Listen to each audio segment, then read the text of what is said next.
Assalamu alaikum. That is, may God's peace be upon you. Welcome back to the power of educating our own. We have been gone for a while, but we are back, back. I am Marsha Nivens Mohammed, and I am here with my co-host. Patricia Salahuddin, welcome.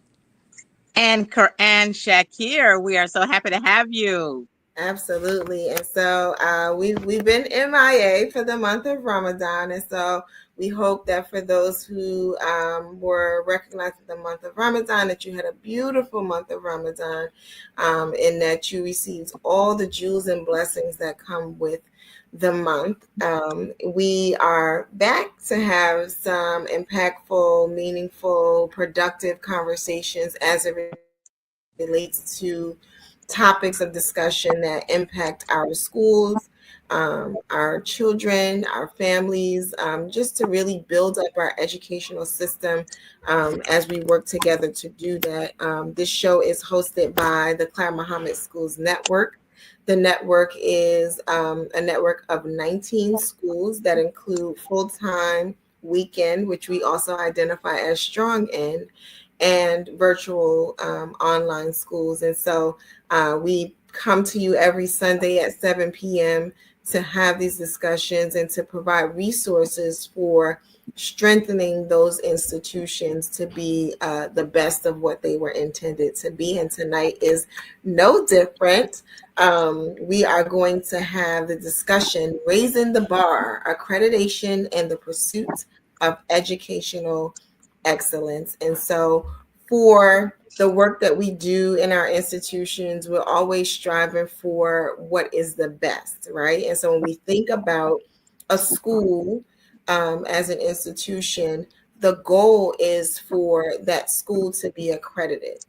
And when we think about the schools that are in our network, we have schools at various different stages of development. But ultimately, we all are striving towards accreditation. And tonight, we're going to talk about what that looks like, what it entails, how do we get there, how do we prepare for it, what do we need to be thinking about, what is it we need to be doing. And we're going to talk to some experts, and we're also going to talk to those who are going through the process currently. And it's always good to get that perspective from different angles. So we're going to bring our guests on with us tonight. We have Dr. Khan with us, and we're going to give everyone an opportunity to introduce themselves. Dr. Khan is with the Mohammed Schools of Atlanta, but then she's just a powerhouse in her own right, in her education background, and we'll let her share that with you. We have, I'm going to call them the Abdullah sisters, and they are from Nashville, Tennessee, and they are actually going through the accreditation process as we speak. So it's going to be so good to hear about their experience. And then we have Sister Larissa Henderson, who represents the accreditation process for them in Tennessee. And so we're going to get it from all of those angles. But before we jump into the conversation, for those who are watching us online, whether you are seeing us from YouTube or our Facebook channel, feel free to introduce yourself in the chat, give the salams, greet those of us who are on here. We always like to know where you're tuning in from, and we'll spotlight some of those comments throughout the show. But let's just jump right into the conversation. I think we'll probably just start off with just letting everyone introduce themselves and kind of giving us your background in accreditation or your experience with accreditation. So I'll start with Dr. Khan. Assalamu alaikum, everyone. Walaikum assalam. Just wanted to do a quick mic check to make sure that I could be heard. But I'm Zahira Shakir Khan. I'm a member of the Atlanta Masjid community, and I helped the Mohammed Schools of Atlanta 25 years ago become the first accredited Islamic school in North America. So I'm very, very excited about that.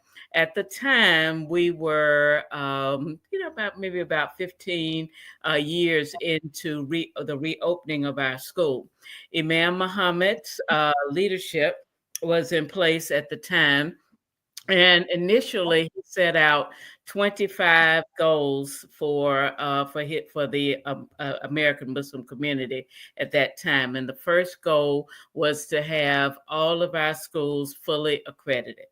And so, with that, the Atlanta Muhammad Schools of Atlanta wanted to be the flagship. So we jumped out first and were able to accomplish that. And I'll talk a little bit more about that later on. Thank you for that, Dr. Khan. I'm going to move on to the Abdullah sisters. Aaliyah, I see your mic is open, so I'm throwing it to you.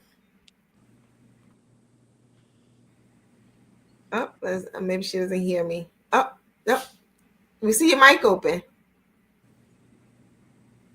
Okay, we don't hear you, so maybe. I thought I heard her. Oh, did you? I think so. You all may not be able to hear her. I think she was having some issues getting her mic working. Can you guys hear me? We can. Yes, go ahead, ma'am. Martina. Go for it. Awesome. Okay, well, assalamu alaikum, everyone. My name is Sister Yakina Abdullah out of Nashville, Tennessee, working with the Clara Muhammad School of Nashville. So what I am actually an alumni of Clara Muhammad School.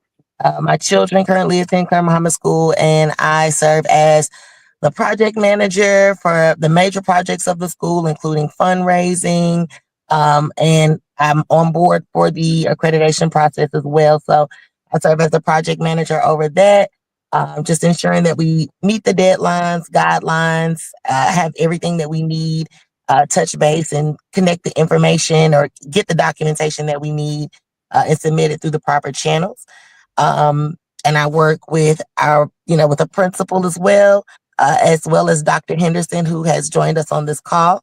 Who has been a wonderful resource to us. So we are so happy that she can join us today as well. And that's just a little bit about me. Wonderful. Aaliyah, we're going to try you again.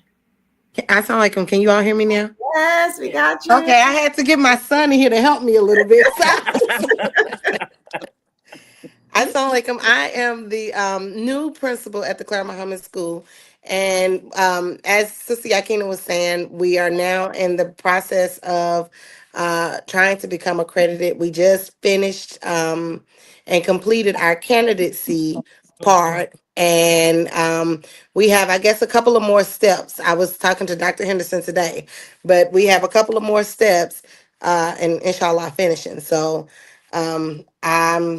inshallah, I'm going to give my perspective and from what we've been going through, but it's nothing like having someone here who knows the ins and outs. So thank you for that. And so, and Sister Larissa, go ahead and introduce yourself. Tell us who you are and about the work that you do. Okay. Good evening, ladies. My name is Larissa Henderson, and my full-time job, I guess you want to say, is Director of Pupil Services for the Oak Ridge Schools. But I have been working with Cognia for many, many years, when they first started out as Advanced Ed.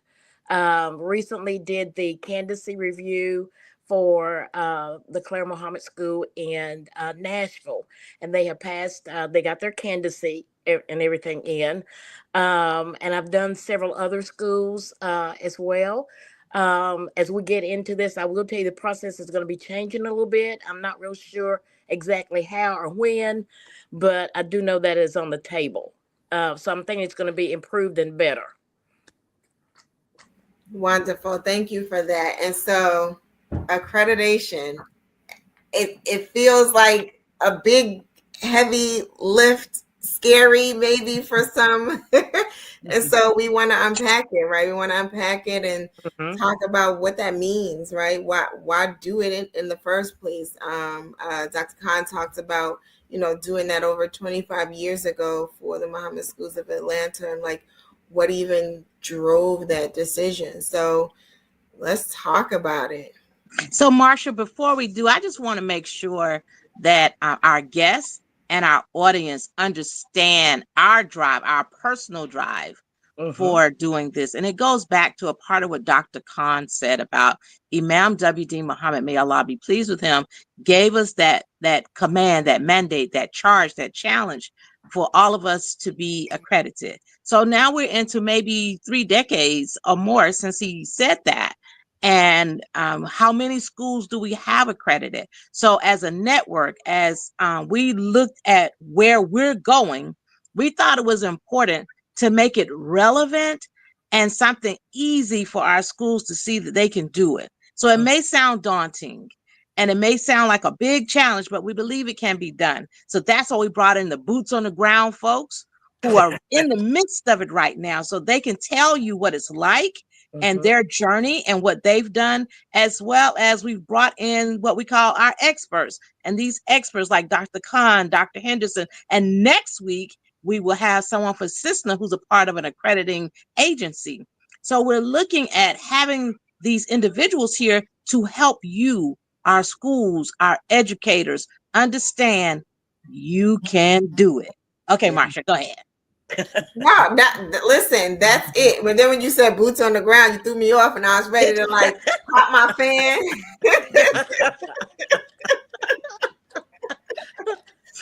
But yes, let's talk about it. Like, so because Dr. Khan talked about that point in time 25 years ago, I guess let's start there, right? Like, you know, the charge was given for let's get these schools accredited, and what were the thoughts? What were the thoughts, and how did you get from that charge to accreditation? Okay. All right. Okay. As I said, I wanted to start basically with a almost, I guess you would say, a command in the Quran that says, and it's in Surah 20, Taha, and it's Ayat 114. And it says, "Oh my Lord, increase me in knowledge." And basically, the context of that particular ayat or sign is from the fact that when you're reading the Quran, that you don't want to do it in haste. You want it to be revealed to you in a timely manner and in a way that you can accept it. So I want you to think of the process of accreditation as a process that occurs over time, where you are increasing your knowledge in terms of having a quality school. And then following that, I wanted to go back to the language of Imam Muhammad when he says that education is our number one priority. And he often said that in a lot of different settings, a lot of different lectures, or when he would come to graduations or promote programs and different things for the schools. And also with naming the Clara Muhammad schools after his mother, it was a way of honoring her too, by putting her children's education first and foremost. And so that's the spirit, knowing that we want to increase our knowledge of how to do things well and our understanding of not only propagating our religion, but also growing as Muslims as well. And then also with understanding that the center of that, or the core of that, is in education, what we teach, what we have our children reading, what we have them doing in various settings, from an online school to a weekend school to a Talim service or to a khutbah or whatever. We're always in the process of trying to increase our knowledge. Now, that also brings me to the main question that I think you have to ask yourself. And that question is, what do you want to accomplish through this accreditation process? How does it benefit you? What is it that is your outcome, for it? Usually schools that go after accreditation, they want to become recognized as offering a quality education, first of all, to their students. And then secondly, to get the benefits that being accredited brings to you. At the time that we were going through the initial process in Atlanta, there were a number of openings for grant opportunities for other services. But what you had to have is you had to be an accredited school. So we went through the formal process, and at that time, it was called the Southern Association of Colleges and Schools, SACS, way back in the day. And then they changed the name to Advanced Ed, and now it's called Cognia. So that was what we were doing at that time. Now, because we were a model, and as I said, because we were the first Islamic school to go through the process in Georgia, Mark Elbert, who I think is still Elhart, who is still, I believe, the director of Cognia. I believe is that right, Ms. Henderson? Yeah, he is still in an administrative role there. Yes. Yes, right. So at the time, the Atlanta school was kind of used as a model. Well, how do you look at Islamic schools? What is different, there? And so we had an opportunity in a way to kind of set a new template for that. Also around the same time, CISNA, the Council of Islamic Schools of North America, was also interested in accreditation. So we were fortunate enough to kind of be on the trial end, the first kind of child in the water to kind of figure out how this was going to look for Islamic schools. And I'm very, very proud, all praises due to Allah, to say that I think that template that was developed for us also helped the Catholic schools, the private Christian schools, and other schools as well in terms of going through the accreditation process. So the first thing is decide what is the benefit for you for this, with that. And if it's a great benefit, then I would say you really, that'll give you a lot of extra steam. The other thing that I would probably say as well is to understand the language that will be used.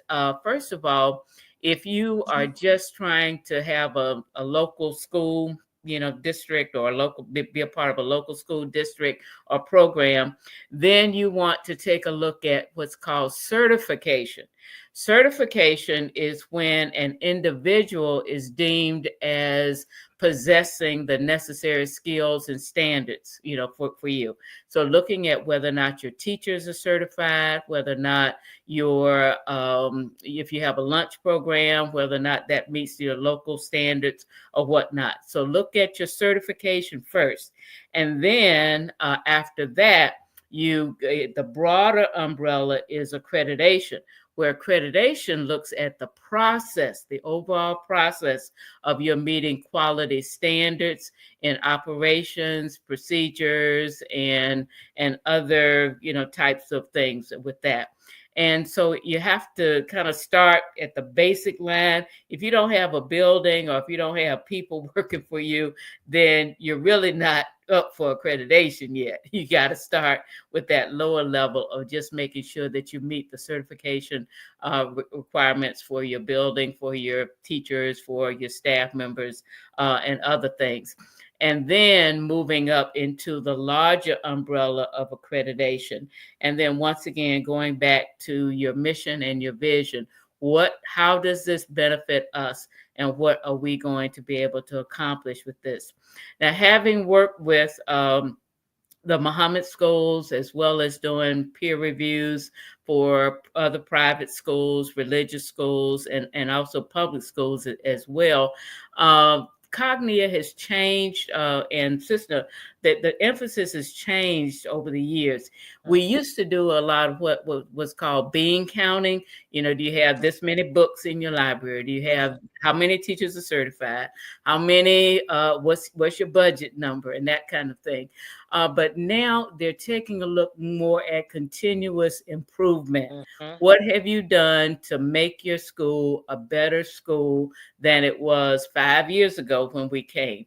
And generally speaking, your accreditation cycle is about every 5 years. And that's enough time for you to have an annual school improvement plan, a 5 to 10 year strategic plan developed, and other things, so that how close are you getting to fulfilling your mission and your vision over a period of time, and what kinds of things have you done to accomplish, that, rather than how much of this do you have, how much of that do you have, and whatnot. So I'm very, very pleased with the process. And then also the ultimate test is what are you able to provide for your students that represents a quality educational experience, whether you're K through 3 or K through 12 or whatever you are. How do we know at the end of the process that you have, or the timeline that you have your students, what are you able to say you have been able to produce? All right. So that's my spiel on it. And then if there's any way I can help anybody, please let me know. Yeah, no, that was thorough, right? And so as you were talking, one of the things that I was thinking about was, you know, and it came up for me before I say it, but it came up for me because in our community meeting today at the masjid, we were talking about the prospects of full-time school, right? So we currently have a weekend format. We had a full-time school, and post COVID, we weren't able to revive it, right? So coming back into the work of full-time institution, the ultimate goal is accreditation, but it sounds like, right, for a new institution, that's not necessarily something you jump into. But how long, I guess, would you say that a new school should, how much time should they use to consider going to accreditation? Is that something you do in year one, or do you wait to year 5? What is that like? Ms. Henderson, Dr. Henderson, Yeah. they used to give a number for that, to say that you had to sort of be in existence. Like the first year when you opened a new school, for example, you weren't necessarily immediately accredited, but you had to be in for a certain amount of years now, or, operating, and then you would be able to apply for candidacy. I don't know recently what the process is now. Okay, they have changed the format somewhat. I was jotting down things as you were talking. Um, Now with the candidacy, there is a candidacy workbook that the schools have to complete to see if they meet the criteria as a candidacy review, and that's basically some of the same things that's going to happen during the accreditation. When you talked about the accreditation of counting the books and the library and all that, I've had to do that part. We don't do that part anymore. Right. So that piece has changed, but there are some things there's called assurances now that they ask Mhm. for proof of. One is like safety and so forth. So if you have safety drills, and I know now with schools, especially with public schools, and I think the Mohammed schools will be the same. You have someone from the fire department come out and Right. check your entrances and all that. They want to make Mhm. sure the buildings are Right. safe and so Mhm. forth, and go from there. One of the things we do look at, the candidacy is a required piece. So when you go through the candidacy process, there used to be a team of folks that come in. Right. There's still a team, but the team can be as small as one, which is me. I have Mhm. done one Mhm. by myself before. And that one has to be somebody coming into the physical building, looking and seeing what's going on and going from there. And then after you do the candidacy, there is the workbook that you have to send out, and the school has to complete that. The good thing of what they've done over the years to change this is that whoever is assigned to your school for your candidacy review, that person stays with you through the accreditation piece. So you don't have a different person coming in. Mhm. I will tell you with the Clara Muhammad School that I recently did, we became like brothers and sisters. They had my cell phone number. They could call me at any time. If something came Mhm. up, I could shoot them an email. So it's not like it's a out to get you kind of thing. It's to kind of Right. help you along. And so you become a part of the team. It's more of a team Mhm. effort to go Mhm. from there. The other thing too, they used to have a timeline, and with Candidacy, once you start, they would like for you to do it within that year, but they don't give you a certain time within that year. Like if you do the accreditation, you have to come up with a definite time and so Right. forth. The Right. good thing about the Clara Mohammed school that I did, I will be with them until they tell me they don't need me. They don't want me anymore. So I have latched on to them. And that's the way it's set up now. So it becomes a partnership. And we go, there's things back and forth. One of the things that I will do as you start to work through the candidacy and also the accreditation, I will tell schools, send me something to look at before you put it in that booklet and let me review it. If I see anything that needs to be added, or if you have any questions, and I can say, I don't quite understand this. Can you add a little bit to that? And we kind of go that way. It has become a more of a partnership. Once you go through the candidacy review, is good for 6 years. And it goes into the accreditation stage, which is the next stage. And you can go through the accreditation after the candidacy when you feel like you're ready for that, because it gets in a little bit more Right. intense. But you still have the same person on Right. board. And basically, if you got through the candidacy, you're going to get through the accreditation. It's just adding more layers to it as well. The accreditation does not have to be somebody coming on site. It can be done via Zoom now.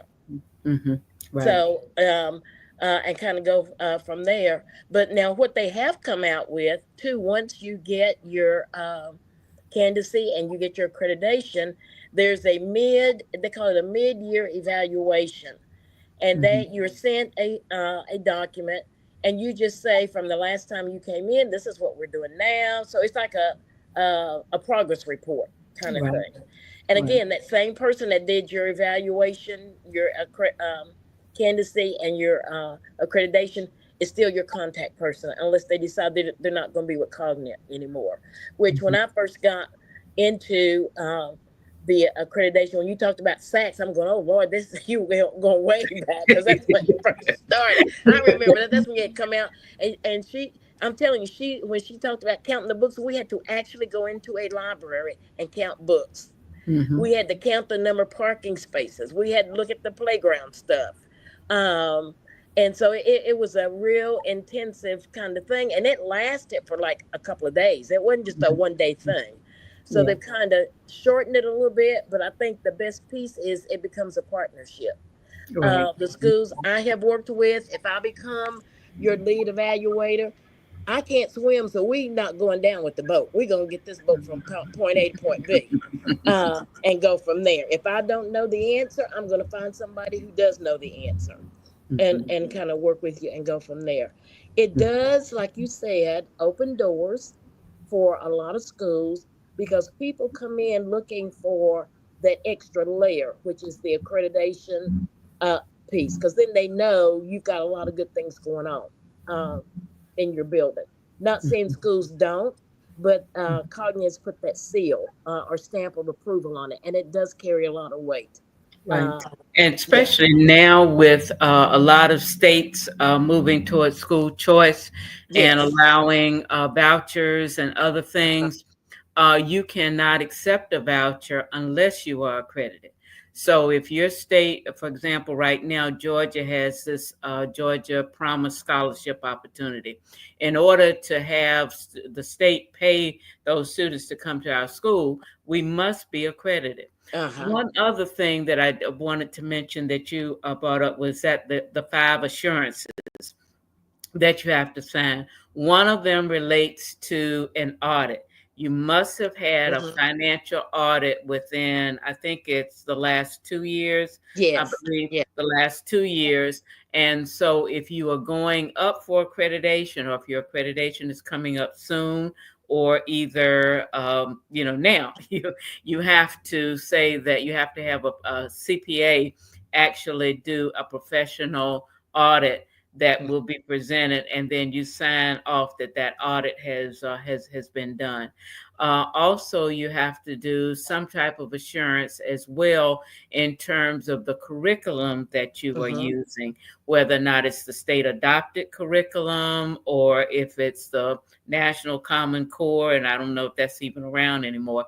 But you have to say that this is what we offer our students. So I would say that your board of directors in each case and your school administrators have to be really, really firm on those assurances, and then the checklist or whatever the booklet that you may be working toward. The one thing that I don't particularly like now is that I miss those visits when I would go to out and actually see a school, because you can look really, really good on paper. Yes, But ma'am. you have to really, I think, walk in a building, talk Uh-huh. to people directly, and meet people, and then you get a sense of what is really going on. Because I can pick out the best surveys and include those in my data. I can, show you my latest fabulous audit, and I can really, tell a really, really good story. And I think that that's also the beauty of our Islamic schools having the opportunity to have Cisna come in as well to take a look, because they will only do an on-site review. Okay. Yes. And I have a question. I have a question about that process. In the past, you also would meet with parents and students and staff. Is that still a part of this new process? that's left up between the lead, what they call them regional evaluators. So we've got a new title, but that's left up between them and the school.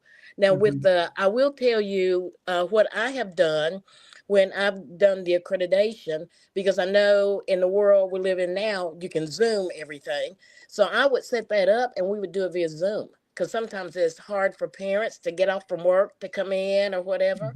We would do it that way. So you can do, when you go through the accreditation, you can do a Zoom.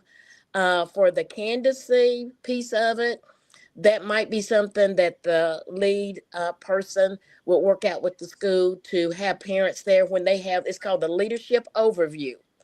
And that's what's done in person. And you can have a panel of people there to talk to with you, or what I've also done to accommodate parent schedules and so for and even principal schedules, because their schedules are crazy too. If you're doing a system, is I've got to meet with the main person. So, for example, if it's a system, I'm going to meet with the superintendent and that group and so forth.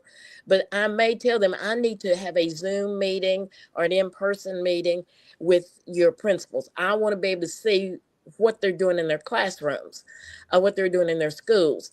Some principals are very creative. They will join you on a Zoom, and then they will take you on a virtual tour of their building, because a lot of them have those presentations now when parents want to see what's going on in their school and go from there. When I go in on site, I like to I go into rooms and sit down for a few minutes and take notes. But I love talking to the kids. If you really want to know what's going on, you talk to the students, because they're going to tell you. It amazes me when I went to early learning, because I am certified to do every level of cognia accreditation and candidacy and so forth. But sit down, and I sat down in this one classroom. It was elementary, no, it was preschool, and the teacher's getting ready to do a story and combine art and so forth, and she was handing out stuff. Had three little boys that came and brought me paper and crayons and sat with me at a table because they wanted to show me what they were doing. And I could tell by her body language that she was very concerned. And I'm thinking, these are three that she thinks is going to get her in trouble because they're back there talking to me.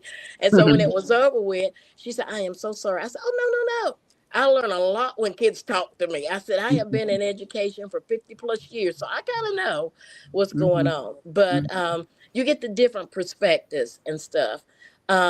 With the assurances that you talked about as well, in the candidacy, you have to show the items that you have to meet those things. So, for example, if you've had the fire marshal come out and do their little safety inspection, you got to show that document. They're requiring that now. And so you just can say, I saw it during the visit. It can be wherever you got it stored. Also, with your audit, copy of all that, because I think they are finding that people are saying that they have it and they really don't have it. Right. Yeah, so they're getting a little bit more tight on that, but that's through the candidacy piece. If you don't have something, that will not keep you from getting the candidacy, but it will keep you from getting the accreditation. Right. Yeah, so the candidacy, they can approve it and say, I will say, I need this by, if you're going to do accreditation, I've got to have it. So by the time we do the accreditation cycle, they can get with their auditor and get something to me. Because sometimes you come in and the auditor hadn't done your books yet, so you don't have anything from that current year. But if you have something from the previous year, that might work. So I think they call us RAEs now. I think if you get an RAE that is going to be a team player, they're going to stick by you because their goal is to make sure that you meet the requirements for candidacy, that you're ready to go to accreditation, and also that you meet the requirements for accreditation. But in the final analysis, and your point is really well taken, that you have to have someone that is favorable towards working with you and ensuring success. Because Yes, some of them will say, just send me everything. I think there was a book that we had to upload stuff to. yes. And then some of them will say, no, I just want to see everything and I want to review it that way. And then, but some of them will want to work with you. So forming a relationship as soon as you find out, and it seems like Nashville is pretty lucky, Dr. Anderson, to have you. As soon as you find out who your lead evaluator is, forming a relationship, with them. I would go out, like we went over to Mark's office. We had him come and tour the school. We had the other members of the community. We reached out to them, and we did a lot of things to have relationships with people, so that when they came to our school on site, it was kind of like they already knew us. And because I worked jointly in the public school system and with the Mohammed schools, a lot of times they would pull people from the public school that I knew. And so I would say, oh, yeah, here you're going to see Mohammed schools. There's some great things happening over there. And, so it's that relationship building that you really have to do. Right. And that is very crucial too. I think for a good evaluation, just like I said, if I get assigned to a school, then we become partners. It's not like I'm coming out to get you. My goal is to make sure you have what you need in place for your school, for the candidacy piece, as well as if you're going through accreditation for that piece as well. So, but yeah, we do a lot of behind the scenes work, so to speak.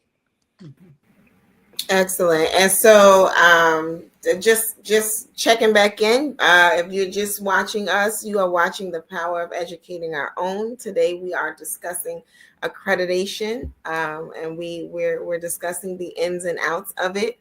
And so I wanna pop over to the Clara Mohammed School of Nashville, and I want to know from you all what made you decide to go through accreditation, and what is it like?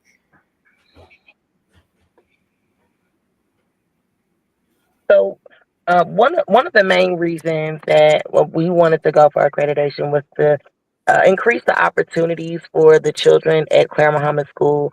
Not only that, increase the opportunity of raising funds to be able to provide a really good quality education and potentially add more programs to the Clara Mohammed School, such as STEM and things of that nature to kind of get our children geared up and ready to go out into the future.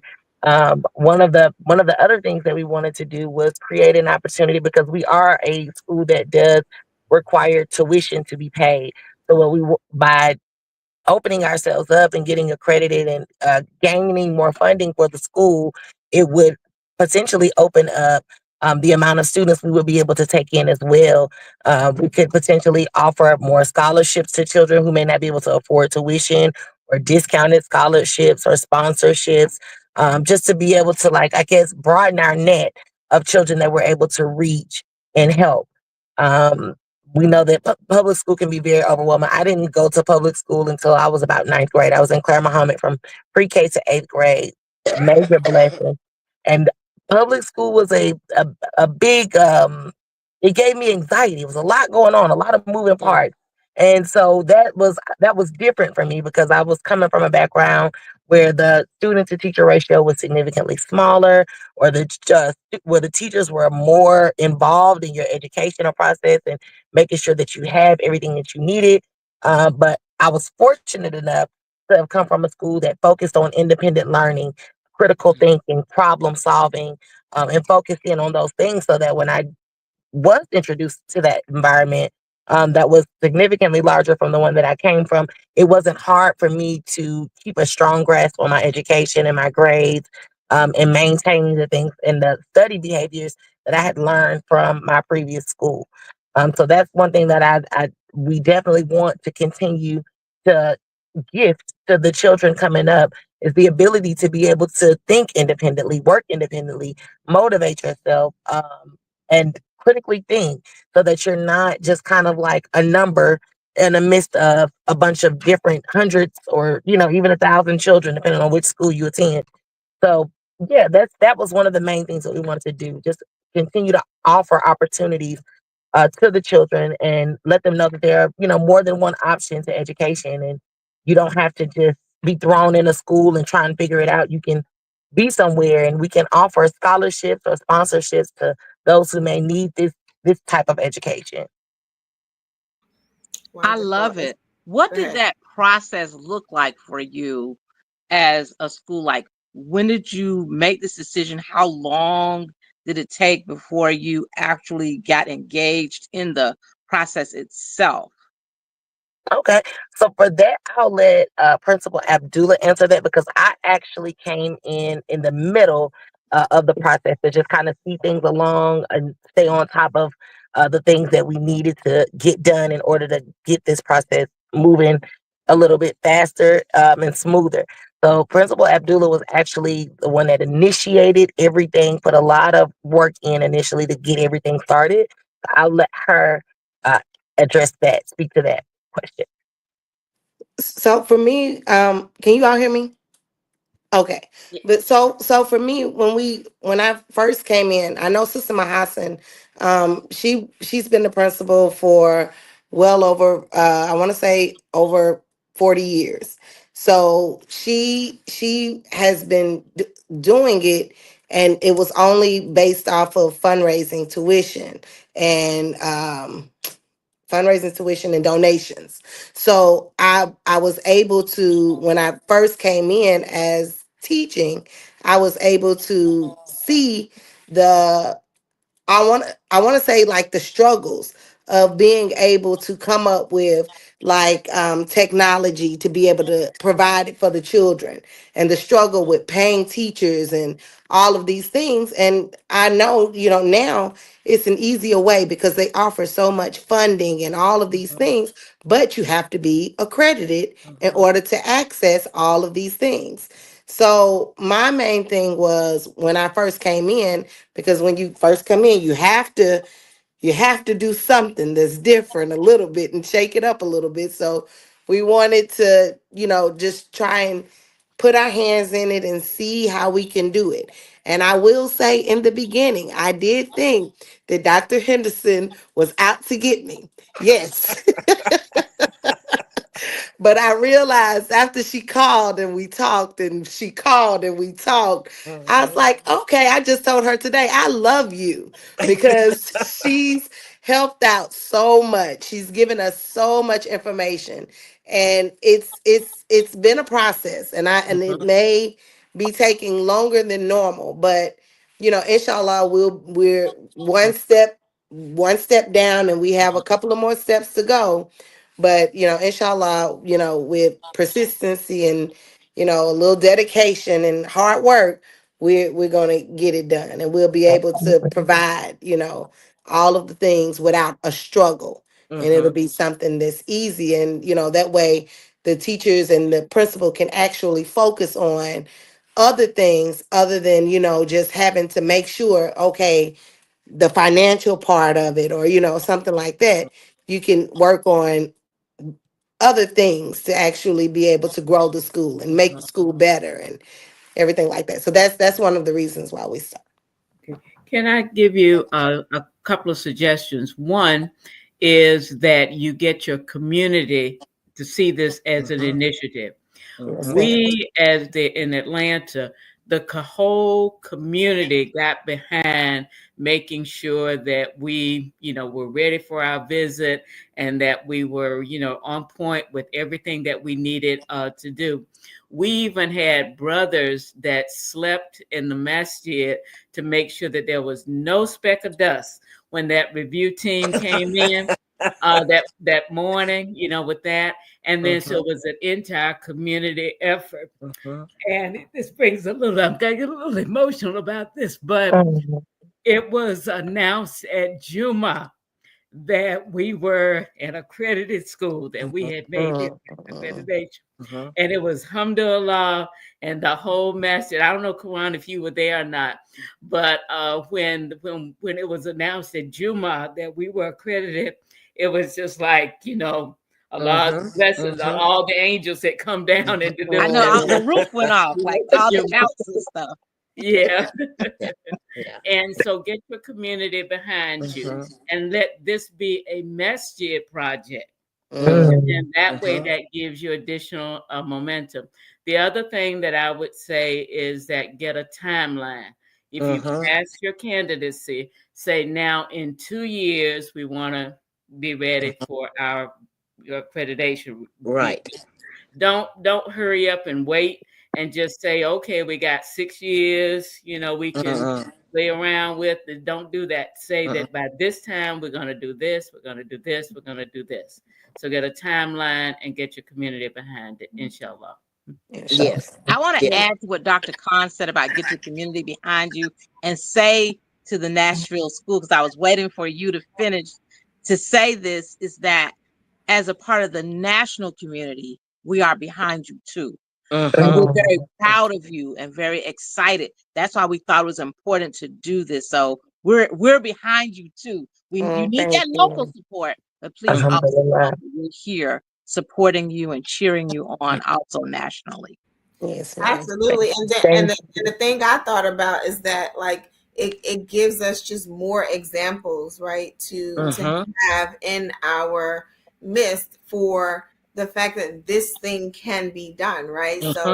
So yes, we have Muhammad Schools of Atlanta, and we have now the Clara Muhammad School in Nashville that is going through it, right? I was just saying earlier that in our community meeting in Newark, New Jersey, we were talking about just today, with our prospect of a school, the ultimate goal is accreditation. And so the decisions that we make today impact, or we have to consider what we're doing today in preparation for that ultimate goal. And so that leads me to my next question, and that's how is accreditation different for an Islamic school? And then I have a part B to that, and that part B is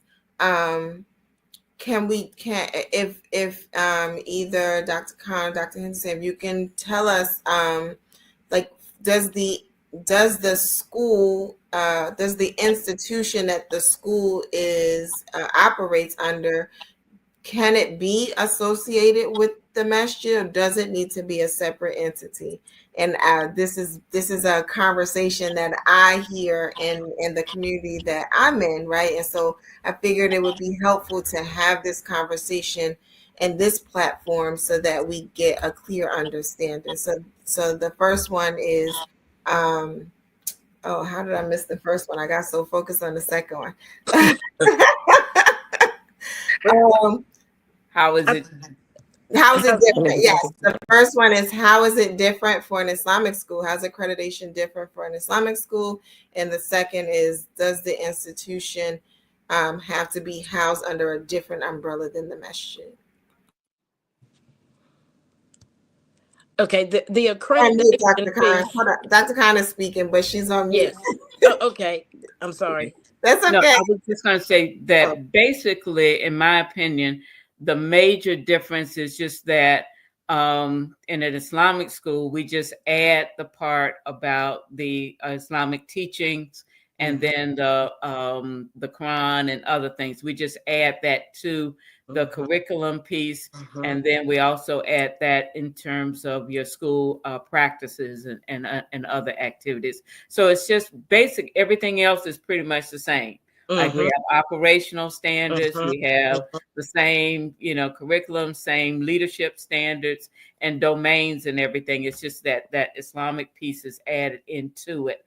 And then also the outcome of, in addition to just basically having a proficient academic student in academics, you also want to have proficiency in learning your religion.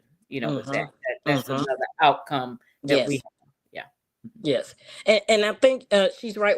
When you look at the information for going through candidacy and also going through accreditation, it's the same. It doesn't matter who you are because they can't separate it. I mean, we're going through and looking at what's going on in your building, but you're going to be different based on because of your religion. I'm working with the Catholic Diocese in Nashville right now because they're getting ready to go through it in maybe another year and a half or so.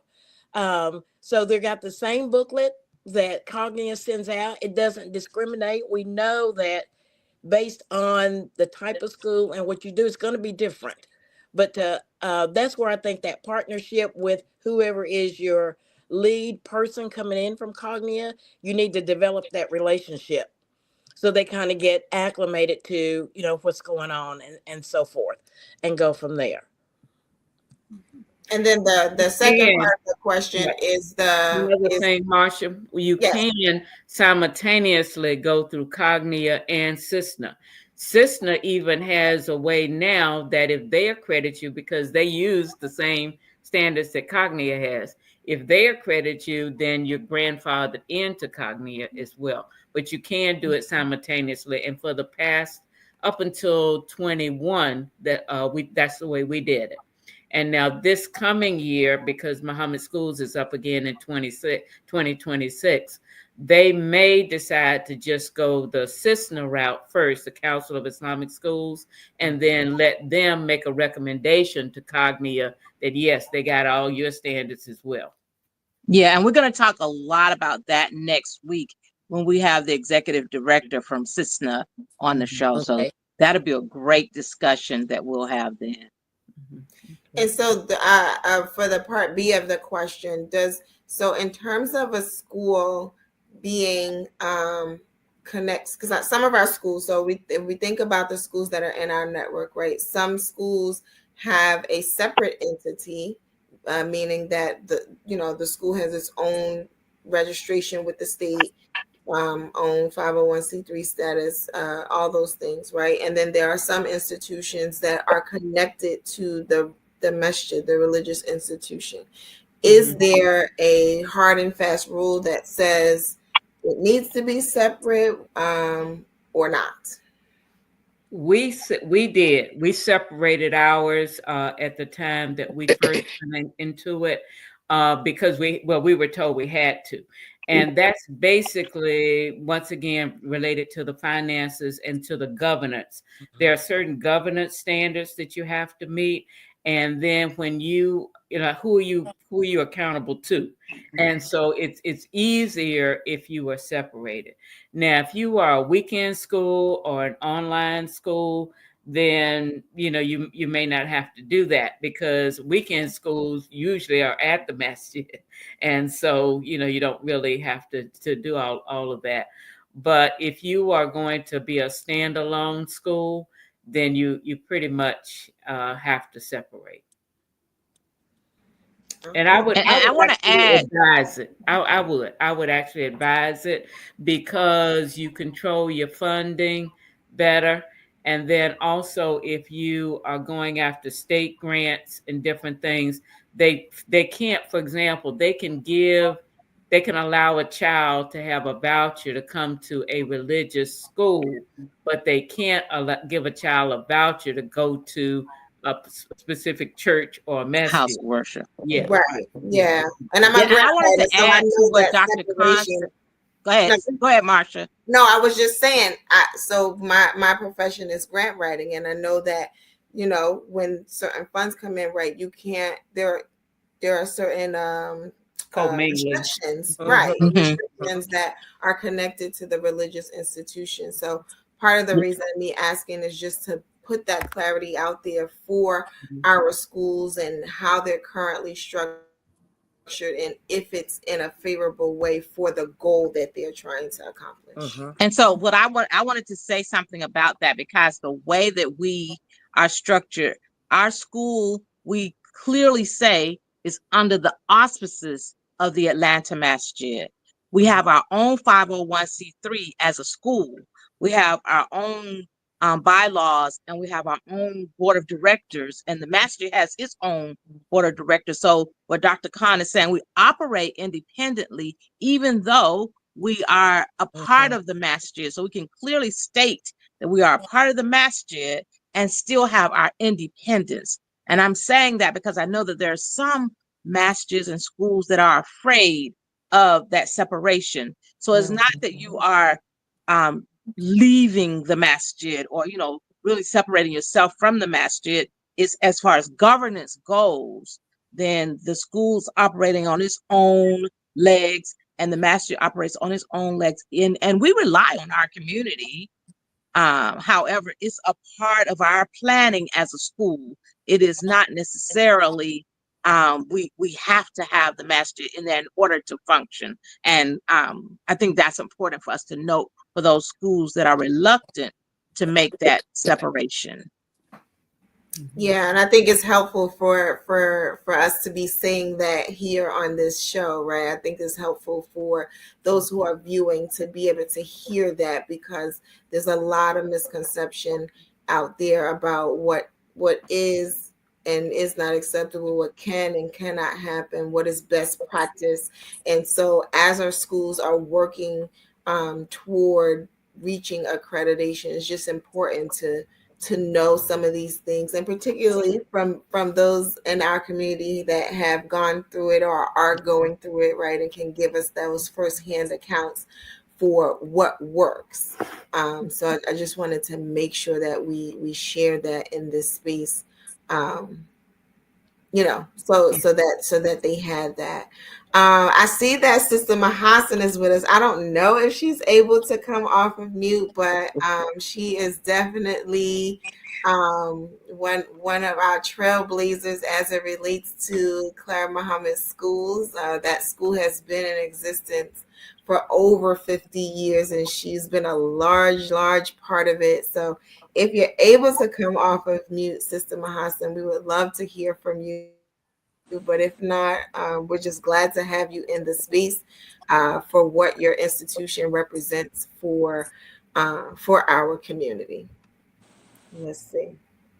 We probably can't get off of mute, but that's all right. I figured I would try. So I mean, accreditation, it's like I said when we started, it feels like this daunting thing. And as we've been having this discussion this evening, it does, right? It has a lot of moving parts. There's a lot of pieces to it. But it sounds like some of the takeaways is that, if pray for a good reviewer, like Dr. Henry said. Yes. Prayer does work. but also, be open to the process, right? It is a process, and it's not. And I've worked with accreditation on a higher education level, right? And then just in general with some of the work I do now that's not necessarily connected to a school. A lot of times we do look at that process as a, oh man, they coming in and they're gonna get us. Or at my job, they always like, oh, they're coming to ding us. That's the terminology they use in my job, right? But when you think about these accreditation processes, right, it really is. It feels almost like a self-evaluation, right? Like let's look at our institution and see what we have, see what we don't have, see what we have to do to get the thing that we don't have, and then we're working toward this model of excellence. And I think that that's a great thing. It's about changing perspective as it relates to it. But yeah, this has been a good conversation. I think it'll help to kind of quell some of the nervousness around accreditation, but also allow us to take a step back and look at what the possibility is. Dr. Patricia, did you have something? I saw you come off of mute. Yeah, I just wanted to say that that this conversation, I hope encourage those schools that have not stepped into that realm, that it encourages you, because we talk to our sisters in Nashville. We listen to what they're saying and what they're doing. It's courage. That's all you need is courage, and that the prayer. You make your duas and you put on your courage and you go for it. And Allah will help you along the way. They can attest to that. They can say, yes, that has happened. They can share that with you.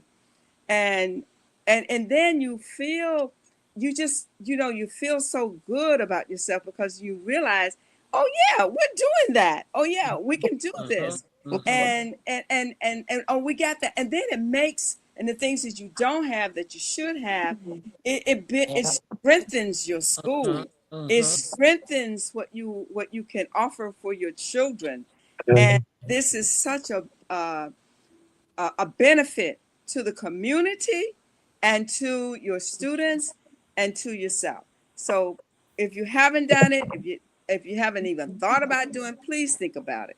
If you haven't done it, take off that fear. Don't, fear only Allah. Fear only Allah. Take off that fear and let's get going, because we want to make our schools a place that a place of strength, a place that we can be very happy that we are doing the best that we can do for our children. So thank you, Nashville. You know what to do. Alhamdulillah. Of course, Mohammed Schools of Atlanta, you guys been doing it for a long time. But Nashville is, they're like our poster child, where you can see this is what you got to do. Alhamdulillah. Thank you, Nashville. Yes. But it's all, even though we've been in it for 25 years, remember, it's a growth process. Right. It's about continuous improvement.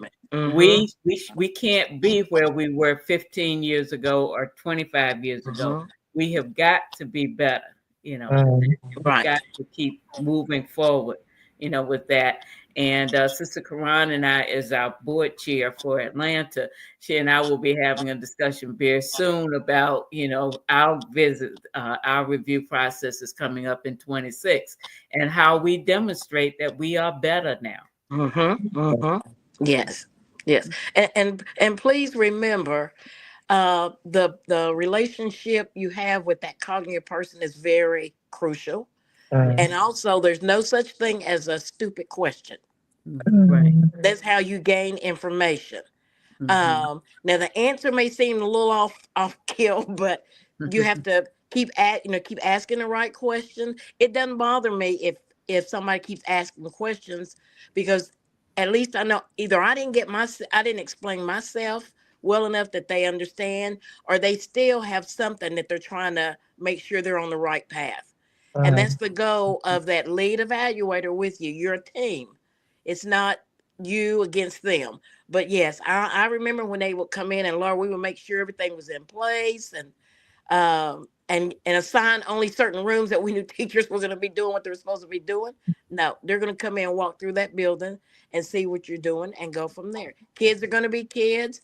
A true administrator, educator knows there's no such thing as a perfect day in a school. Something's always going to happen, and it shouldn't count off against you because it did. So yes. Thank you so much for sharing that. So we have a bunch of jewels that we're taking from this conversation tonight, and I just appreciate you all for being with us, for us being able to see accreditation from different points, right? For the school that's going through it, for the institution that's been through it, and kind of is on that cycle of continuous improvement for each accreditation cycle that you enter. And then also from the reviewer side of it was helpful to hear it from all of those standpoints. And we encourage our schools and the Clara Muhammad Schools Network to, if you're not already accredited, to consider accreditation, even if you're at the point of reopening or opening an institution in your area. Just think of that as the end goal, that the setup is the best foundation that you can possibly have for your institution. And with that, we thank you all for joining us this evening on the power of educating our own. Tonight's discussion was about accreditation and getting to that point of excellence as it relates to our institutions. And I wanted to give you the exact title. There we go. Raising the Bar, Accreditation in the Pursuit of Educational Excellence. And that's the goal. That's really the goal for what it is that we do. And as Dr. Khan pointed out, it's on that cycle of continuous improvement. So even when you do achieve accreditation, it's always about, are we better today than we were yesterday? Are we better than we were a year ago? And so on and so forth. And we'll be back in this space next Sunday at 7 p.m. and we'll be talking more about accreditation. Tonight we talked about the experience connected to Cognia as being the accreditor, and next week we'll have CISNA on. Okay. And I'm gonna mess this up, but help me out. The Council for Islamic Schools in North America. Did I get that right? Okay. I got it right. So yeah, we're gonna have that conversation, and it was good tonight to find out that there's a connection between the standards of the two. That was helpful as well. So we'll be back in this space next week, 7 p.m. You're watching The Power of Educating Our Own. Assalamu alaikum. Until next time. Like, Assalam.